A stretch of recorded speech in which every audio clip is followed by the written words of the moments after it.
नमस्कार लोरास किचन को बहुत बहुत स्वागत। आज आम भोजी स्टाइल खीर प्रस्तुत करवा। तो चलतु डेरी न करिकी आज रेसिपीटी स्टार्ट करवा। देखो केते सुंदर आउ दानेदार खीरी ये रेडी होगी अच्छे। तो या प्रथम कौन करवा ना गोटे कप नहीं जावा 200 इडली राइस। तापर ताको मु 3 ରୁ 4 थर धोई देछि आउ से पानी देके मु 45 मिनट जाके भेजेकी रखीदेली। जेहेतु आम खीरी चावल प्रस्तुत करूने 200 इडली राइस रे करूचे तो से आम आपको टे भिजेदेवा दरकार। खीरी चावल को आप अध घंटा पर्यंत भिजेकी करें। आउ जदि 200 इडली चावल भी ना जेकोसी नॉर्मल अरुआ चावल आप बनई पारे। एवं कवर करके ही आम छाड़ीदे 45 मिनट। 45 मिनट पर देखो ये आम चावलटा बतुरी जामती आम आंगुठी साइज क्रॉस कले से 2 खंड हो जाऊँगी सेमती हेबा दरकार। प्रेशर कुकर रे मुझे गोटे चामच गुआ घी तापर से देवा 2 चामच चीनी। गैस फ्लेम पूरा लो रे रखि थे। तापर ताकू मझे एमती जस्ट टिके गोले देवे आ सबू चीनी को मेल्ट हाँपाई देवे। या कैरामलाइज कहुए आईटा करने द्वारा खीरी रे कलर आसी थाए। तो ये प्रोसेसटा को निश्चय करेंगे किंतु ध्यान देवे कि गैस फ्लेम को बिल्कुल भी हाई रखिए। आते सबू चीनी मेल्ट होमती पूरा भाषा लगे सब फेण तक तो जानवे जेटा होगला आपको अधिक कैरामलाइज करेंगे। सबतक चीनी मेल्ट हो सारापर जाकि भिजई रखि चाउल पानी को सब बाहर करके आम देदेबा। ताकू आम टिके खाली मिक्स करनबा फ्राए करवानी ना तो सी सीझीबनी भलरे। एबे से सेम कप्रे मुझे 2 कप पानी।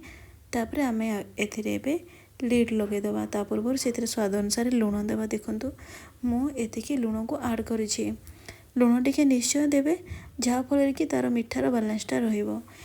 आम हाई फ्लेम रे गोटे आ लो फ्लेम रे गोटे सीटी आसापी देवा। टोटाल 2टी सीटी आम देवा अधिक नुहे। आउ ए खीरी की माने गोटे कप खीरी पाई देखो मुझे नहीं 3 लिटर क्षीर। एबे मो से गोटे डिश रे गोटे गहिरिया जगार ही आप खीरीटा को प्रस्तुत करेंगे जो थे गोलेबा को सुविधा हम। क्षीर सबको आड करदे कि क्षीर सबको देला पूर्व मुझे सेम कप्रे ही 2 कप पानी प्रथम आड करी। ए कपटा मुझे देखी दूसरी गोटे ही मेजरिंग कप आप ने। मेजरिंग कप बदल जेकोसी छोट ग्लास कि गिना नहीं पारे। एबे मो 6 ରୁ 7टी काजू को पानी टे भिजेकी रखीदेली। सीटी आसिक ए प्रेसर कुकर पूरा ठंडा हो सारा। प्रेसर कुकर को पूरा ठंडा हाँपाई देवे। तापर जाकि आप लिड को खोलेंगे। आ चाउल देखो आमर एमती सीझी दरकार। बेसी अधिक सीझी जाई नथिबो किंबा कम मध्य सीझी जाई नथिबो। पाखापाखि 70% ये आमर सीझी जाइथिबो। तो एबे आपण देखंतु आमे कौन करवा ना से चाउलटा को एमती गोटे डंकी साहाय्य भल भाव में मिक्स करनबा जहाँफल कि से तार दाना सब छोट छोट हो खीरी रे मिसवाक सहज हम देखा भल सीझा सुविधा हम। ये प्रोसेसटा को निश्चय करेंगे। एबे गोटे बाउल नहीं गली आ से मुझे दूसरी 5 चामच अमूल पाउडर। ये मु अमूल पाउडर नहीं आप जेकोसी प्रोडक्टर नहीं पारे मिल्क पाउडरटा को। एबे जो क्षीरटा गरम हो जाए ना क्षीरटा गरम हो सारापर से गरम क्षीर किसी आणिकी आम अमूल आड करके भल भाव में फेंटी देवा। तापर जाकि से फुटुवा क्षीर रे आड करदे। क्षीर जो गरम हो फुटी नथिबो सेतबेलको ही आपण आनिकी अमूल गोले देवे जहाँफल कि से बहुत भल भाव में गोले हो पार। किंतु क्षीरटा बर्तमान आमर देखो से फुटीने से आम ए अमूल को अमूल पाउडर जो मिसेले क्षीर ताकू आड करदे गोटे क्रीमी टेक्सचर दब। एबे आप देखिपे से हाई फ्लेम जेहेतु फुटिया को छाड़ी देछि तो मझे मुझे गोले देले ताकि तलू आ साइड्रु जमी लगी नजिव। एबे गोटे फुटण देखो आसला हाई फ्लेम रे।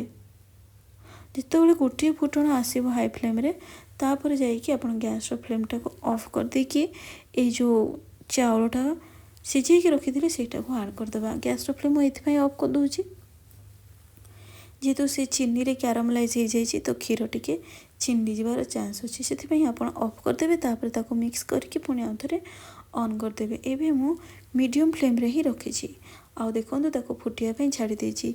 आपण साइड्रु ताको भल भाव में एमती छड़े दौथे जहाँ भी सब फैट अच्छे से सब क्षीर रे मिसीज सांगे तलू जमी बिल्कुल भी न लगे। ଏବେ ଦେଖନ୍ତୁ ଭଲ ଭାବରେ ପୁରା ଫୁଟିବା ଷ୍ଟାର୍ଟ ହେଇଗଲାଣି। ଆଉ ଏହାକୁ ବନେଇବା ବହୁତ ହି ସହଜ। ଚାଉଳ ଦେଇ ସାରିଲା ପରେ ଏଇଟା ହେଲା ତାର ପ୍ରଥମ ଫୁଟଣ। ପ୍ରଥମ ଫୁଟଣ ଆସିଲା ପରେ ଯେଉଁ କାଜୁଟାକୁ ଆମେ ଭିଜେଇକି ରଖିଥିଲେ ତା ପାଣିଟାକୁ ବାହାର କରିଦେବା। ଆଉ ତାକୁ ଆମେ ଏମିତି କୁଟି ନେବା ଦରଦରା ପିସ୍ରେ କୁଟି ଦେଇ ସାରିଲା ପରେ ତାକୁ ଆମେ ସେଥିରେ ଆଡ଼୍ କରିଦେବା କ୍ଷୀରରେ। ଯେତେବେଳେ ବି ଆମେ କ୍ଷୀରିଟା ଖାଇବା ଏ କାଜୁର ଗୋଟେ ଗୋଟେ ବାଇଟ୍ ଆସିବ ଆଉ ଏଇଟା କ୍ଷୀରିଟାକୁ ଟିକେ ଅଧିକ ବହଳିଆ କରିବ, ବହୁତ ଟେଷ୍ଟ ଲାଗିବ। ଯଦି ଆପଣ ଏଠି ଅମୁଲ ଦେବା ପାଇଁ ଚାହୁଁନାହାନ୍ତି ତାହେଲେ ସ୍କିପ୍ ମଧ୍ୟ କରିପାରିବେ, କିନ୍ତୁ ଦେଲେ ସେ ବହୁତ ଟେଷ୍ଟ ଲାଗିବ ଆଉ ସୁନ୍ଦର ହେବ। ତ ଏବେ ଦେଖନ୍ତୁ ଭଲ ଭାବରେ ମୁଁ ତାକୁ ମିକ୍ସ କରିନେଉଛି। ମଝିରେ ମଝିରେ ତାକୁ ଆପଣ ଚଲାଉଥିବେ ନିଶ୍ଚୟ। ଗୋଟେ ପଟ ସାଇଡ଼୍ରେ କ୍ଷୀରିକି ବସେଇକି ଗ୍ୟାସ୍ ଅନ୍ୟ ସାଇଡ଼୍ରେ ଅଲଗା କିଛି ମଧ୍ୟ ବସେଇ ପାରିବେ, କିନ୍ତୁ ତାକୁ ଚଲାଉଥିବେ ନିଶ୍ଚୟ। ଏବେ ଦେଖନ୍ତୁ କ୍ଷୀରିରେ ଚାଉଳ ଫୁଟିବା ଷ୍ଟାର୍ଟ ହେଇସାରିଲାଣି।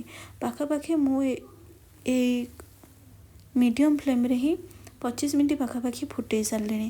ତ ଦେଖନ୍ତୁ ଚାଉଳ ଏଠି ଆମର ହେଇଗଲାଣି। ଏବେ ଗୋଟେ ଡଙ୍କିରେ ଆଣିଲେ ଚାଉଳଟା ଆଖିକି ଭଲରେ ମାନେ ଦେଖା ହେଇଯାଉଛି ତାର କିଛି କିଛି ଦାନା। ତ ସେଇ ସମୟରେ ଆମେ ଗୋଟିଏ କପ୍ ଅରୁଆ ଚାଉଳ ପାଇଁ ଦେଲେ ହାଫ୍ କପ୍ର ଚିନି।